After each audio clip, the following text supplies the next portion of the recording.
ஓம் நமச்சிவாய சிவாய நம. அனைத்து தமிழ் உள்ளங்களுக்கும் கனிவான வணக்கங்கள். 12 ஆண்டுகளுக்கு பிறகு நடக்கும் குரு வக்ர பெயர்ச்சி. 119 நாட்கள் பின்னோக்கி சுழலும் குரு பகவான். நவ கிரகங்களில் முழு சுப கிரகமான குரு பகவான் 2024ஆம் ஆண்டு மே 1ஆம் தேதியிலிருந்து ரிஷபராசியில் சஞ்சரித்து வருகிறார். ஒவ்வொரு ஆண்டும் சில கிரகங்கள் வக்ரமடையும். அந்த வகையில் அக்டோபர் மாதம் 9ஆம் தேதி குரு பகவான் ரிஷபராசியில் வக்ரமடைகிறார். இதன் தாக்கம் என்ன? குரு வக்ர பயிற்சி என்றால் என்ன? எத்தனை நாட்கள் நீடிக்கும் என்று பார்க்கலாம். குரு பகவான் இந்த ஆண்டு அக்டோபர் மாதம் 9ஆம் தேதி புதன்கிழமை ரிஷபராசியில் வக்ரமாகி பின்னோக்கி செல்வார். பிப்ரவரி 4, 2025ஆம் ஆண்டு வரை இந்த நிலை நீடிக்கும். வக்ரம் என்பது நேராக செல்லக்கூடிய ஒரு கிரகம் பின்னோக்கி செல்வதை குறிக்கும். ரிஷபராசியில் சஞ்சரிக்கும் குரு பகவான் அடுத்து மிதுன ராசிக்கு செல்லாமல் பின்னோக்கி ரிஷபத்தில் ரோகிணி மற்றும் கிருத்திகை நட்சத்திரத்தில் சுழல்வது குரு வக்ர பயிற்சியை குறிக்கும். ஒவ்வொரு ராசிக்கும் குரு வக்ர பயிற்சி கணிசமான தாக்கங்களை, நல்ல பலன்களை அல்லது தடைகளை ஏற்படுத்தலாம். ஆனால் பொதுவாக குரு வக்ரம் அடைவது என்பது சுப காரிய தடை, விரிவாக்கம், வளர்ச்சி போன்றவற்றில் பாதிப்பு ஏற்படும். இந்த ஆண்டு குரு பெயர்ச்சி எந்த ராசிகளுக்கு நற்பலன்களை தந்ததோ, அதிர்ஷ்டமான பயிற்சியாக இருந்ததோ அந்த ராசிகள் குரு வக்ரமாகும் 4 மாத காலத்தில் குறைவான அளவு நற்பலன்களை பெறுவார்கள். இந்த ஆண்டு குரு பெயர்ச்சி பலன்களில் எந்த ராசிகளில் குரு பகவான் எதிர்மறையான தாக்கம் ஏற்படுத்தினாரோ அந்த ராசிகளுக்கு வரும் 4 மாதம் அமோகமான பலன்கள் கிடைக்கும். அக்டோபர் 9 முதல் குரு வக்ர பயிற்சி தொடங்குகிறது. நவம்பர் 15 வரை சனி வக்ர பயிற்சி நீடிக்கிறது. கிட்டத்தட்ட 40 நாட்கள் 2 முக்கியமான கிரகங்கள் வக்கிரமாக சஞ்சரிக்கிறது. இது ஒரு சில ராசிகளுக்கு அபரிமிதமான நற்பலன்களை, அதிர்ஷ்டத்தை வாரி வழங்கும். பொதுவாக குரு பகவான் இருக்கும் இடத்தை விட பார்க்கும் இடங்கள் சுப பலன்களை பெறும். குரு பகவான் ரிஷபராசியில் இருந்து 5ஆம் பார்வையாக கன்னி ராசியையும், 7ஆம் பார்வையாக விருச்சிக ராசியையும், 9ஆம் பார்வையாக மகர ராசியையும் பார்க்கிறார். வக்ரமடைந்த குரு பார்வையால் சில ராசிக்காரர்கள் ராஜாதி ராஜ யோகம் பெறப்போகின்றனர். இனி இந்த வக்ர பெயர்ச்சியால் உங்கள் ராசிக்கான சுப பலன் என்ன என்பதனையும், அசுப பலன் ஏற்படுமாயின் ராசிக்காரர்கள் செய்ய வேண்டிய பரிகாரம் என்ன, வழிபட வேண்டிய தெய்வம் யார் என்பதனை பற்றியும் விரிவாக காண்போம். உங்கள் வாழ்வில் வளமும் நலமும் செல்வ செழிப்பும் பெற்று வாழ்வில் உயரிய நிலையை அடைய எல்லாம் வல்ல எம்பெருமானை வேண்டி விரும்பி கேட்டுக்கொள்கிறேன். ரிஷபராசி அன்பர்களே, ஜென்ம ராசிக்குள் பயணம் செய்யும் குரு பகவான் வக்ரமடையும் காலத்தில் தொட்டது துலங்கும். குருவின் பார்வைப்படும் 5, 7, 9 ஆகிய ஸ்தானங்கள் வலுவடைய போகிறது. 5ஆம் பாவத்தை கோச்சார குரு பார்த்தால் உயர் பதவி கிடைக்கும். புது முயற்சிகள் கைகூடும். திருமணமாகி பிள்ளைகளுக்காக காத்திருப்பவர்களுக்கு குழந்தைகள் பிறக்கும். எல்லா கனவுகளும் பூர்த்தியாகும். குடும்பத்தில் சுபகாரியம் நடக்கும். உடல் ரீதியாக ஒருவித அசதி, சலிப்பு காணப்படலாம். உணவின் மீது அக்கறை குறையலாம். மொத்தத்தில் உடல் ஆரோக்கியத்தில் அவ்வப்போது சின்ன சின்ன மருத்துவ செலவுகள் ஏற்பட இடம் உள்ளது. எனினும் அதனை நீங்கள் சமாளித்து விடுவீர்கள். வெளியிடங்களில் சாப்பிடும் சமயத்தில் மட்டும் கூடுதல் கவனத்துடன் இருந்து கொள்ளுங்கள். மருந்தினை உட்கொள்ளும் சமயத்தில் அதன் காலாவதி தேதியை பார்த்து சாப்பிடுவது நல்லது. நீங்களாக மருத்துவர் அறிவுரையின்றி மருந்துகளை எடுத்துக்கொள்வதை தவிர்க்கவும். குடும்பத்தில் சின்ன சின்ன கருத்து வேறுபாடுகள் ஏற்பட்டாலும் கூட அதனால் ஒற்றுமை குறையாது. பொருளாதாரம் சற்று ஏற்ற இறக்கமாக இருந்தாலும் கூட கண்டிப்பாக கேட்ட இடத்தில் இருந்து உதவிகள் கிடைக்கும். சிலருக்கு குரு பலம் இல்லாவிட்டாலும் கூட குரு பார்வையால் திருமணம் போன்ற சுபகாரியங்கள் எல்லாம் நல்லபடியாக நடந்தேறும். திருமணமாகி குழந்தை இல்லாத தம்பதிகளுக்கு கூட குழந்தை பாக்கியம் கிடைக்கப்பெறும். சிலருக்கு வெளியூர் அல்லது வெளிநாடு செல்லும் பாக்கியம் கூட கிடைக்கும்.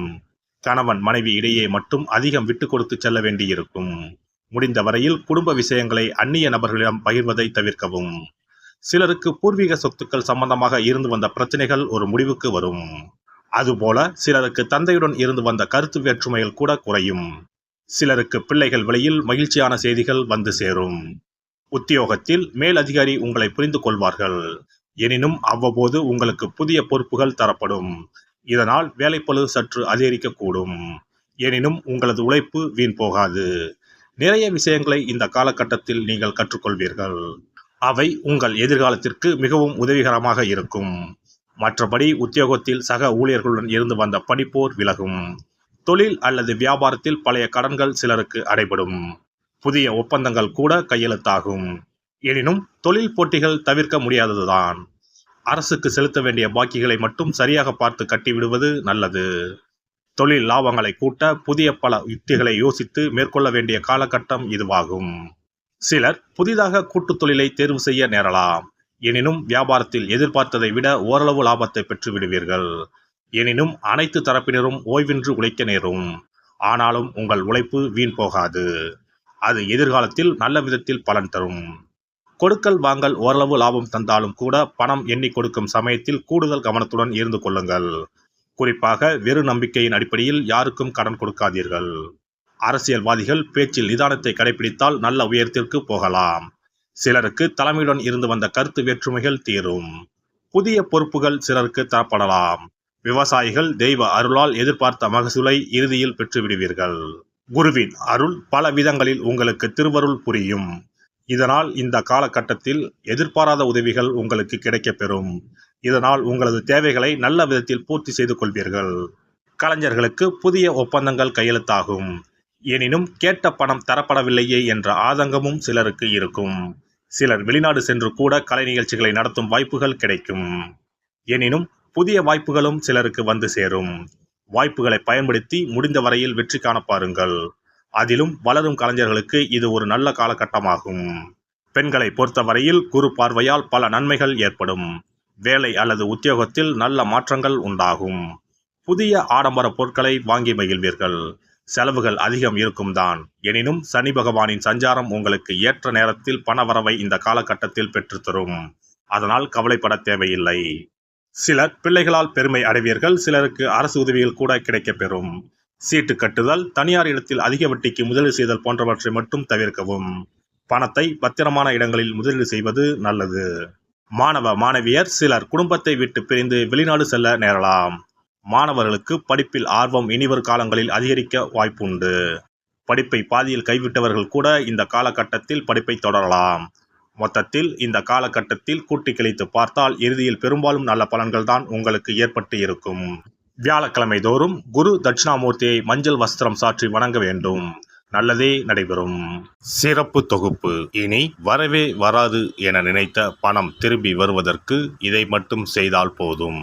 நாம் கஷ்டப்பட்டு சேர்த்த அல்லது சம்பாதித்த பணத்தை யாரையாவது நம்பியோ அல்லது அவர்களுக்கு உதவி செய்வதற்காகவோ கொடுத்து ஏமாந்து இருக்கலாம். அப்படி இழந்த பணத்தை திரும்ப இனி வரவே வராது என நினைத்த பணத்தை கூட சில எளிய தாந்திரீக பரிகாரங்களை முறையாக செய்தால் திரும்ப பெற முடியும்.